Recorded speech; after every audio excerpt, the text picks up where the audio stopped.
Okay, right. So I'll start my, okay. Okay.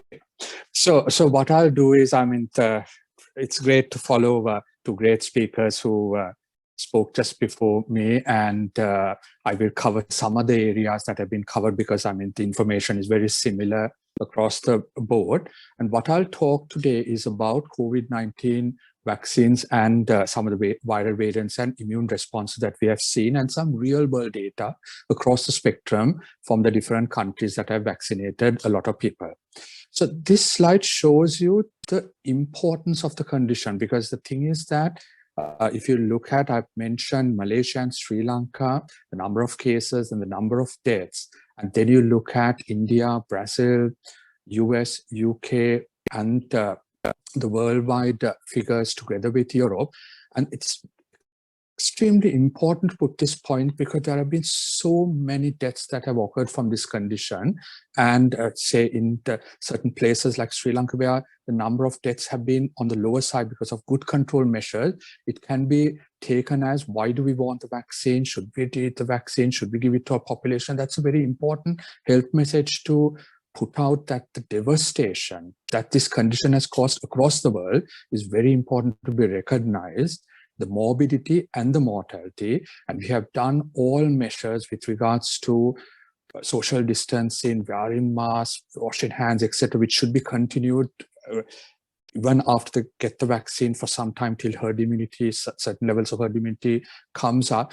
But the important thing to remember, this is a devastating condition, and the vaccine is an important pillar in getting this under control. So these figures are very important to hone on this perspective that the vaccines are an important pillar. We have 7 vaccines that have been approved, and we have to remember that certain vaccines have failed, because the idea is the vaccines were developed in 10 months, so therefore did they take shortcuts? Was it done in an incorrect way? No, all the vaccines were developed in the appropriate manner using sort of parallel techniques while phase 1 and 2 were going, phase 3 trials had started. And some of the vaccines did not meet the requirement and had to be abandoned. And that's an important message to be put into the general public, because ultimately, whatever vaccines you develop, you have to get people to accept it and to get the vaccine and be vaccinated appropriately. So massive numbers of vaccines have been used, over 200 million. The US is leading, China, India, and several the UK has used more than 30 million, given more than 30 million first doses. So there is a massive uptake of vaccines, and that is a positive response with regards to bringing this pandemic under control. Daily amounts of vaccine that are being used, the US leads it, and again in the UK, India, etc., massive doses and big numbers of vaccines are being used. So during this 20 odd minutes, I will just quickly outline the sort of immune responses that we see and the clinical implications of that with regards to SARS-CoV-2 infection leading to COVID-19, the variants, and talk about efficacy and effectiveness as the trials have been reported. So if you look at the immune response, you have an innate immune response, a first immune response, the early immune response, which primes the antibody response, the cellular immune response. And these three do need to be considered together, because antibodies and cellular responses are important in this to bring in this proper immunity to the patients. So if you look at the innate immune response, it restricts viral replication, antiviral state in the local tissues, and it primes the adaptive immune system. And the important thing that we have noted is, from the immune deficiency perspective, a certain small proportion of patients with severe disease have a problem with their innate immune responses, the sensing responses. That is, do they sense the response properly? It doesn't. There's a delay in sensing the response, and then there's overactive the innate immune response. And most of quite a number of the treatments that have been designed against the immune pathway has been to bring this innate immune response that is dysregulated back into control. So what has been found, that important studies were published in October, was that a certain group of patients with severe SARS-CoV-2 have a problem with their innate immune sensing pathway, and these were the sort of mutations that were found in those patients. And then a certain other group of patients, around 10%, were found to have antibodies against these different antibodies, which against the interferon pathway, which are important in getting this virus under control. So there is problem in the innate immune response that is recognize the virus, and then it doesn't prime a good adaptive immune response, and then it tries to overcompensate, and then that leads to certain pathologies which we have to get under control in a clinical setting. When it comes to the antibody response, we would know the sort of pattern that is shown here. The profile of antibodies were described by the previous speakers, the IgM, the IgA, the IgG responses, and then you have the acute response, which wanes off, but then you want a memory B cell response, which can get activated very soon. So you want a memory response. That's the important thing, together with a memory CD4 and CD8 response. So in addition to the antibodies, you want a memory B cell response, memory T cell response, that CD4 and CD8 responses are needed. And this is the sort of profile that has been shown many times before, the IgM, IgG increasing. And we know that the antibody response occurs quite fast, 5 to 10 days post-symptom onset. It's approximately 90% has it at day 10. It's mainly against the spike, but other proteins also have some response. So that is very important, because the vaccines at the moment, most of the vaccines are being directed against spike protein, and the neutralizing antibodies that are formed positively correlate with the severity of the disease. So that's an important aspect. We do need to get antibodies. The antibodies persist. This is the study from Iceland that showed that it persists for some time, but then there were other studies showing that there may be a waning towards about 4 to 6 months. And again, a large UK study showed in a big population population that there can be a bit waning, but which we expect in the immune response, but we do need proper memory responses to persist. The important thing is that the antibodies help prevent reinfection in a lot of people. We know that there is some reinfection, but the antibodies help in preventing reinfection in large majority of population, unless there is a variant, as happened in Brazil or in South Africa, which we will come to as we go on. So the next important thing is that it is not only the antibody response. You have to remember that there is a cellular response that is important when it comes to the immune system, and that is more difficult to study, takes a longer period of time, and therefore the amount of studies a bit lagging behind the antibody response studies that are coming in. So this is a landmark paper which was published by the San Diego group, which showed that you have a wide sort of repertoire of cellular immune response, CD4 and CD8 cellular immune response against a variety of antigens, the spike protein, the nuclear protein, the membrane protein, etc. And it is predominantly CD4, but you have a sort of broad repertoire against a number of different proteins in the normal immune response. And there is, in the unexposed patient, there is some repertoire that is present, and this may be responsible for people getting less severe disease in this group of patients. So this has been defined, and it has been shown that as you go older, the immune response, the sort of the memory response pathway, etc., may be a bit defective, and that may account for why people with more older people with comorbid condition may have severe disease. But this was an observation made quite early. Now people have studied responses going up to 8 months post-COVID, and these are the studies that are quite reassuring, showing that yes, you have the cellular immune response using interferon gamma assays, the ELISpot assays. It is persisting. It is a Th1 response. You don't have a Th2 response. Your Th2 response can cause immunopathology, and it's a Th1 response. It's both CD4 and CD8, with CD4 predominating as a response. So these are I've just selected only 2 studies here. There are a number of studies, about 6 studies that have come out, that showing that going off up to 6 to 8 months, you have these responses persisting. And this was again a very important study that came out from the San Diego group, showing that there are up to 8 months, there are the different memory subgroups, the CD4, CD8, B cell memory subgroups, etc., in the group of patients who had been studied in this population. So using these data, the model that they postulated was as follows. If you look at the top left-hand sort of a schematic, you find that you have the response, the innate immune response coming initially, and then you have the antibody and cellular response coming. When you look at the one on the right, the graph on the right, you find that you have the viral load increasing, the innate immune response coming, the adaptive immune response coming into process, and then the viral load reducing, and the immune response taking effect and controlling the condition.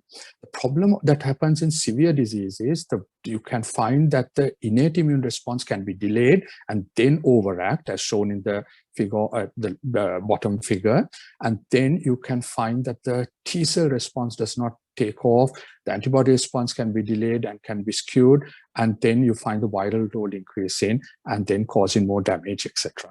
So this is a schematic at the present knowledge. With the knowledge that was available, it will change. These models have changed as it goes on, but this is an important sort of perspective with regards to looking to see what happens with the vaccination studies.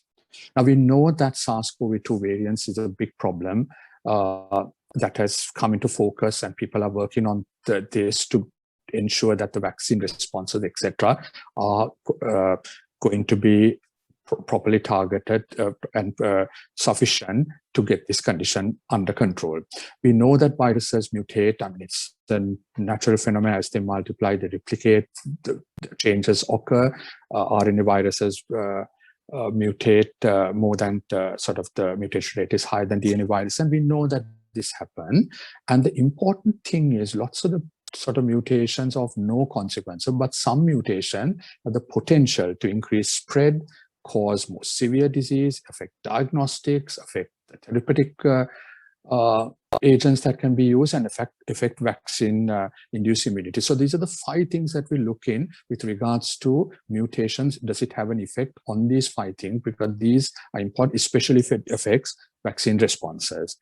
So the important mutations, the variants that we will consider is the 117, 351, 1351, P1 and P2 that is found in Brazil. And this is a schematic showing the different number of changes that are found in especially the UK variant, the South African variant, and the Brazilian variant. And the important changes, the 501Y and the E484 change, the E change, which is more important when it comes to vaccine development, vaccine responses, etc. So this is we had the original strain, and now certain parts of the world are having higher levels of the V117 change. This came into focus in the UK around November, when you suddenly found that there was an increased number of cases of SARS-CoV-2, COVID being detected, and we went into lockdown. We are still in lockdown. We're just coming out of lockdown at the moment.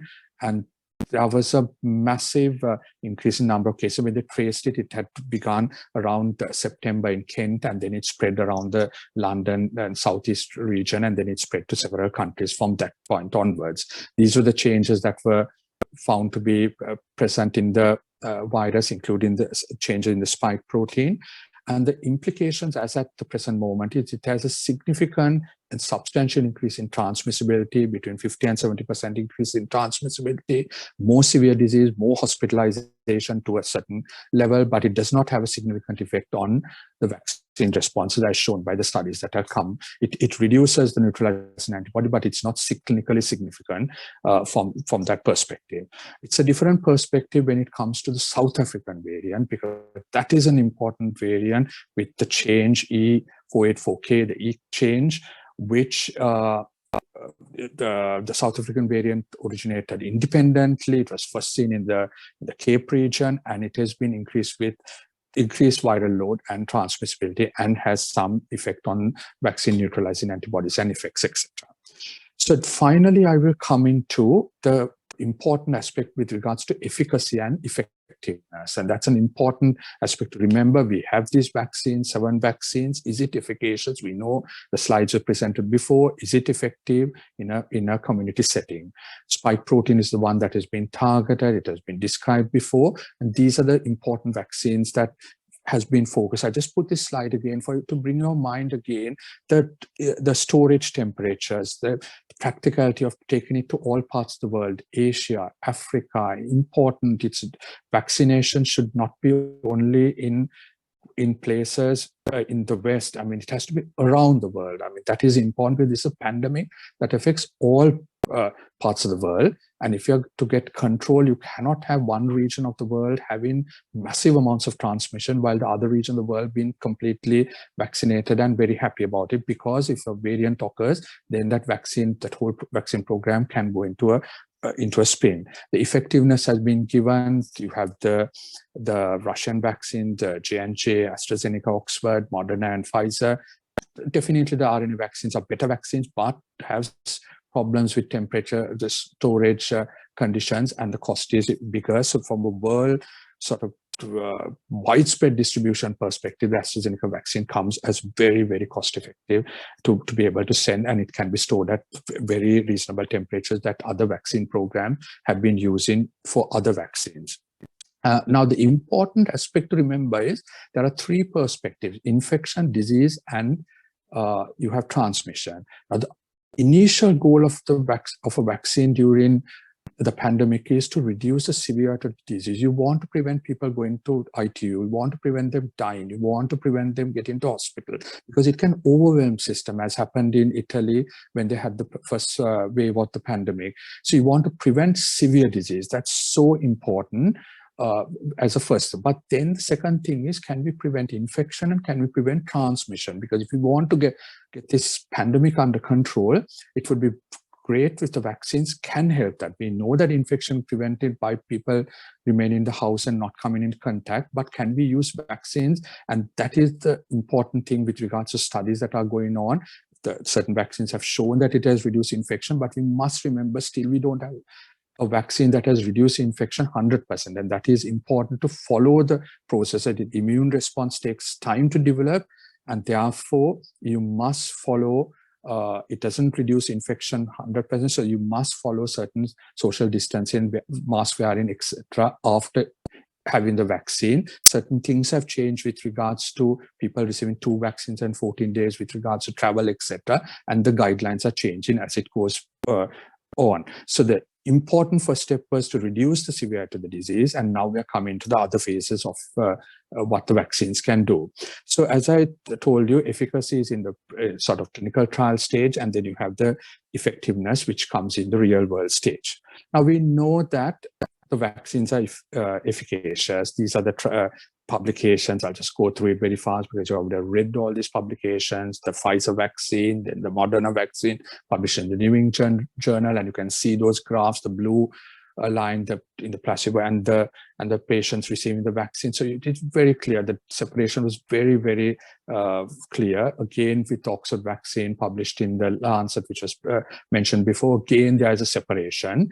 And these were efficacious vaccines, different levels of efficacy, but these are efficacious vaccines. And the important thing is that this was mentioned by Dr. Prasad about the 12-week gap, which is used in the UK, that the immune response and the efficaciousness was better with 12 weeks rather than the shorter duration of 4 weeks. So that is what has been used in the UK.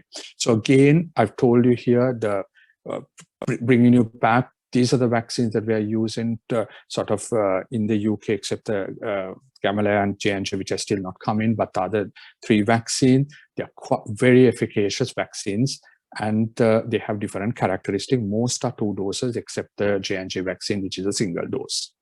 So the UK government put this into play. They selected 9 groups, which were the important to target: the older group, over 80, the healthcare workers, social care workers, and then they went down on the age groups, and more than 30 million people have received the AstraZeneca vaccine and the Pfizer vaccine, and Moderna vaccine vaccination was just started yesterday.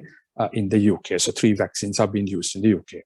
Now, we know about efficacy, but what about effectiveness, real world data? We do need real world data to know if these vaccines are doing what it says on the tin. And that's an important aspect that people are focusing on at the moment. So if you look at the real, it's sort of a summary information from studies that have been published so far. Some are in preprint on the US, UK, and Israel. You can see in the US, which had the Pfizer and Moderna for a long period until the J&J vaccine came just on board recently, 89% effectiveness, 60% low hospitalization. In England, they did the study, and Scotland. And again, there was 86% effectiveness. Even in adults, it was 85% effectiveness over age of 80 years and more. And in Israel, where a lot of people have received both doses of Pfizer vaccine, there was 90 to 94% effectiveness in a community setting, and a 4-fold decrease in viral load. So even if people were getting an infection, the viral load was reduced, and because of the viral load being reduced, the chance of transmission was going to be reduced with that process. So this was a summary sort of picture of the effectiveness data that has come in, and this graph shows a bit, the graph would show something that is more important than any numbers that you can see. The sort of turn that occurred once the vaccination started on the 8th of December in the UK. You can see the great decrease in number of deaths, hospitalization, number of cases, etc. So that is a very important aspect with regards to the effectiveness of this vaccine. And the Oxford AstraZeneca vaccine, 20 million doses have been given in the UK so far. That was the main vaccine that was used in the UK. So the studies from England, 2 studies have been published on effectiveness. A single dose of either vaccine, that's Pfizer or AstraZeneca, was effectiveness, protected against severe disease. It lasted at least 6 weeks, and therefore these are important studies that are coming out in print at the moment. A study from Scotland showed similar results, and this was focusing more on the Oxford AstraZeneca vaccine, again showing very similar results that it's quite an effective vaccine. And then you have the study from Israel, which again showed the separation with regards to death, infections, hospitalization, etc., with this vaccine, which was published recently in the New England Journal with regards to nationwide mass vaccination screen.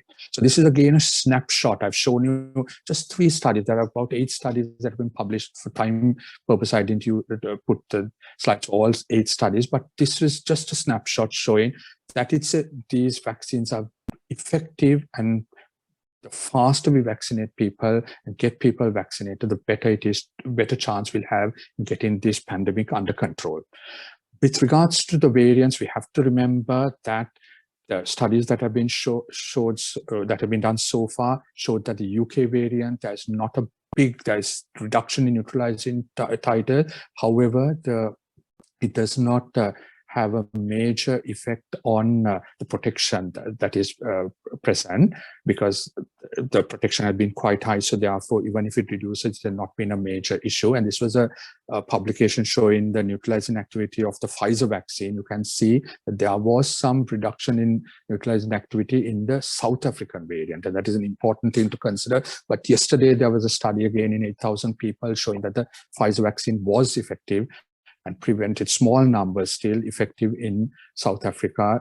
It was 8,000 patients. So that has to be followed up, and it has to be assessed in a real world setting, because these are lab studies and we have to take real world setting in addition to the lab studies.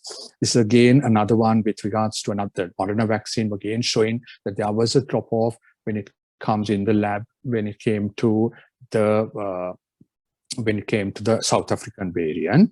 When it came to the Oxford vaccine, you found that to the UK variant, the one that is predominantly circulated in the UK, it was effective, and it was doing what it has to do from a clinical angle, and that was important with regards to the UK variant and the Oxford vaccine. And however, we know that study that was published recently with regards to the Oxford vaccine in South Africa, that it was really not effective in the South African variant, and that is why many manufacturers now are trying to target different vaccine constructs to handle the different variants that are coming up. So in summary, if I look with regards to vaccine effectiveness and efficacy, when it comes to the variants, you can find that there is a reduction in neutralization when you do it in the lab setting, and with its minimal reduction when it comes to the UK variant. However, those that have the E484K, that's, as we say, the EQ variant, there is a specific amount of reduction neutralization. At the moment, we don't have a immune correlate of protection. That's a problem. Until we have an immune correlate of protection, we will have these problems as what is the minimum level protection that we want in this patient. When it comes to the efficacy, we know that the J&J vaccine and the Novavax, which was mentioned before, had reduced efficacy when it came to the South African and the Brazilian variant. That is important, but it was still preventing severe or critical disease, and that was important from that perspective. When it comes to effectiveness, the studies done in the UK and Israel, where the UK variant is predominantly circulating, you found that the effectiveness was quite high, in the high 80s that were present from an effectiveness angle. So what I've done so far is I have told you a quick run through of the importance of vaccination as an important pillar in bringing this pandemic under control. We are doing other measures, but as we release the brake, you find that the number of cases, number of deaths, hospitalization increases. So vaccination is a very, very critical pillar in getting this under control. I've outlined to you the aspects with regards to the innate immune system and the problems we're having in the critical ill patient, some critical ill patient, the antibody response and the cellular response to normal SARS-CoV-2 infection. And I told you about the variants, the UK variant, South African, Brazilian. You have quite a number of other variants, the Los Angeles, the Ohio, and different other countries have shown, and places have reported on variants, and certain variants are important. As I told you, 5 things. But does it affect the transmissibility, severity of the disease, and the vaccine responses? And then I told you about SARS-CoV-2 with regards to efficacy. The trials have shown excellent efficacy, and now we are looking at the effectiveness of these vaccines, and we are finding very promising results in the UK variant and the original variant. And we have to monitor the effects on the South African variant, the Brazilian variant, because that is an important aspect. Do we need another vaccine targeting those variants? Specifically, the companies have started manufacturing, they started trials. Do we need this in the future? And that is an important thing to be considered. Thank you.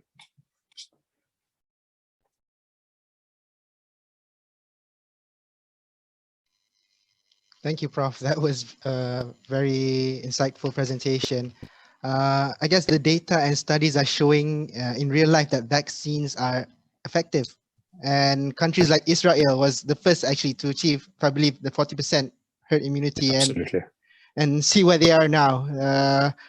And of course, the vaccines like AstraZeneca, they're effective with the UK strains and less effective with the South African strains. But I guess this is where the challenge comes with the viruses, because they regularly mutate, right, Prof? In the sense that given time, more variants, more mutations will happen. And we just have to be prepared for that in a way. Exactly, because I mean, viruses do mutate. I mean, they have to have a mechanism to be able to survive. Absolutely. Right. So they can have an effect on the immune response. They can have an effect, they can change.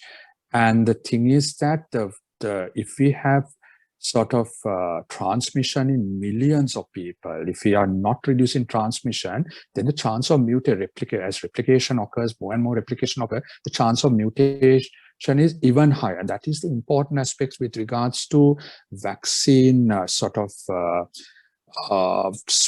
usage across different countries. It's not effective to vaccinate 1 or 2 regions of the world completely, and then have the healthcare workers in other parts of the world not even receiving a vaccine, because that does not really help. Because as the transmission increases in those countries, newer variants will come, and the whole process of vaccination that has occurred in a richer country would not be effective because it may not work again. So the important thing is to have a sort of broad base across the globe. That's what WHO is doing, and that's what Serum Institute is providing vaccines to COVAX, etc., to be able to get important subgroups of people in different countries, not in small pockets of the world, different countries, Africa and Asia, etc., the vaccine, so that the transmission would be reduced.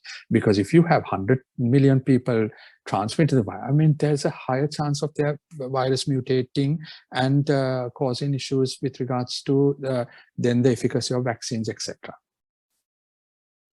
Definitely. I mean, I guess looking forward as well, the mRNA vaccines, I guess that's the most promising ones because, yeah, it's easily sequenced in a sense, right? It's basically plug and play. When new variants come out, they can genotype them and they can just insert this into this capsid and deliver this immune response. But of course, the problem with that is the storage temperatures, as we saw. Absolutely.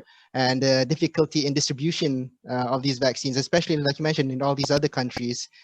So, I mean, I guess with technology, I guess the next coming years, the mRNA vaccines could be more stable in a sense. Absolutely. I mean, already CureVac, who is doing a phase 2 study, and that the data will come out, and then the phase 3 data will also come out. I mean, they have changed, right? They have changed. They have changed. One minute, my video is off. Is it? No, it's on. So they have changed the perspective, and the temperatures. It's a different range of temperatures. So the important thing is, yes, the mRNA vaccines were a big boost. I mean, in June last year, when we were talking about vaccines, I don't think many people were very, or say, very sort of hopeful that we'll have a vaccine, good vaccines. I mean, excellent vaccine. The cutoff was put at 50%, and we did not think that we'll have a good vaccine, so many number of vaccines, right? So we have those vaccines. Yes, science will move forward and we'll be able to store it at better temperature. But the important thing is, I think the world getting together and getting the vaccines distributed around the world, and so that people have access to it at specific at a affordable cost, so that you will reduce this pandemic and reduce transmission occurring. But definitely the mRNA vaccines have been up there. The cost is a bit higher because certain countries have been pre-booking it and paying a big amount of money for those costs. So the cost will come down. Plus, secondly, storage temperatures would improve, so that it can be spread across the world. And that's the advantage of the AstraZeneca Oxford vaccine. Sorry, Prof. We have a few more questions coming in for you, actually. Okay, there's one here. So kindly advise we Malaysians how we can be safe going forward from your perspective, Prof. And because the South African variant has come to our shores as well. So we wonder how, through your perspectives, how can we go forward and keeping our nation safe? Yes, so I think it's a balance, because you can't close a country up for months and years, because your economy has to go on. Places like Australia and sort of New Zealand closed up a lot, and they're still closing up. They're not allowing sort of many sort of people to only a certain amount of people to come back, and they have very strict quarantine rules, etc. So those are important. But then certain countries, I know from Sri Lanka, they have to open up. It's a tourist destination. You cannot just keep on closing. So the important thing is to be able to, now what is happening in the UK is the variants, if they come in, detect it, test and trace, search testing, etc., to be able to keep that variant spreading from one person to another. And if you can vaccinate a bigger number of the population, get them immune, then you will find that you will find the disease transmission occurring on the background is very much lower, rather than waiting for big amounts of disease transmission and then variants coming in at that moment, because then it will just spread out like what happened in South Africa and Brazil and the UK. So it's a multi-step process. I mean, just because you get the vaccine today doesn't mean tomorrow you go and have a party and have a big group gathering, etc. Because you have to take some steps till the immune response comes. And after that too, we have to remember that you have transmission and infection. What the vaccines are predominantly doing is severe disease. That's what's the problem. People were dying of the condition. If you were in the UK, you will realize the big amount of deaths, because I know sometimes from when you speak to some of my colleagues in Sri Lanka, they say, no, I mean, do we really need some of the vaccines, etc., because the number of cases were lower, we have kept it under control. Yes, but you have to open the country. You cannot keep the country closed, because the economy has to go on, because other cancer care and other medical care would suffer, and then poverty, and there'll be other problems associated with the country being closed. So as that country opens, the variants will slip by, but we have to have stringent measures to prevent that variant coming. And if the variant comes in, to put a sort of a circle around it to prevent it spreading right around, and that is through vaccination, preventing transmission being high. I guess that response actually covered most of the questions that were being asked. One of it was, can you still get COVID after vaccination? Yes, you can. Definitely, as Prof mentioned just now, there's a delayed immune response before you get full protection. And why variants occur, like Prof mentioned as well, due to transmissibility. The more it replicates, the more it transmits, the better culture it has, for example, to mutate in a sense. And also there's a question here about Sri Lanka is well controlled and even death, and how come, sorry, he mentions here, how is it possible that Sri Lanka can get things under well control? And what's the advice that you could give us, Malaysia, to yes. I think Sri Lanka is a small country, and I think the leadership quickly stepped in to bring certain things under control and ensured that there was a test and trace system, etc. Initially, testing was a bit difficult to get through because of cost, but then quickly it came into play. And they were able to, through social distancing processes, etc. And then I think there was regulated sort of testing of groups of patients or people who were positive, and then their relatives and their people who they came in contact, they were able to keep it under control. That's one wonderful thing, because as in many countries like Australia, New Zealand, that important thing which Sri Lanka is at the moment looking again is to build up on that, because that has been a wonderful state up to now. But now the next thing is that it can change. I mean, things can change at any moment, and you have to open the country is to vaccinate as many people and get them immune, right? To build up, to reduce the R0, reduce the transmission, build up immunity, and with the vaccines for children also coming on board. I mean, recently, yesterday, there was a press report showing that the vaccines for children are showing really very good responses, 12 to 17, and then less than 12, and then right up to 3 months or 6 months. I think at 6 months, sorry, it's coming because you have immunity passed from the mother if they are vaccinated. So the thing is that children would have to be vaccinated if we want to get that amount of herd immunity as we would be expecting. But the first thing that we got from the vaccine was reducing severe disease, hospitalization, and death. That was the first thing. Second thing is transmission, infection, herd immunity. The first most important thing is reducing death. And this is a nasty virus that can cause death and a whole lot of medical problems. Long COVID, post-acute COVID are big issues in the UK at the moment. And that is what we want to prevent, because if you get COVID, person may not die, but there's long COVID that is coming. And those are, again, important aspects to consider. Right. It's how it affects your quality of life after that, right? Absolutely. So I guess there's one more here. Prof, what are the prospects of pan-corona vaccine? Yes, I think they're working on that. They're working on some universal vaccination processes, etc. And this is a developing field. I mean, they got a vaccine in 10 months, right? So many vaccines. And it was concerted effort, lots of money being put in. parallel studies, lots of countries taking a lead, etc. You have the major countries taking a lead with vaccine. So therefore, these are the next question that will be, is we had to get a vaccine to get to handle the present pandemic, but then the other idea is, can we get more universal vaccine against the variants first, against sort of multiple variants? Can you combine different sort of processes, mRNAs for the different variants or the viral vector? So those are things which will come in. When it comes to general other sort of coronaviruses, something, it causes colds, right? Do you really want to sort of combine that, something that causes a cold with something that causes severe disease with death, etc. So I think those are things which science will move forward, studies will come up. We always want to be evidence-based as far as possible. So those things will come up as we move forward, definitely. Great. And I guess there's just one more question for you, Prof. here.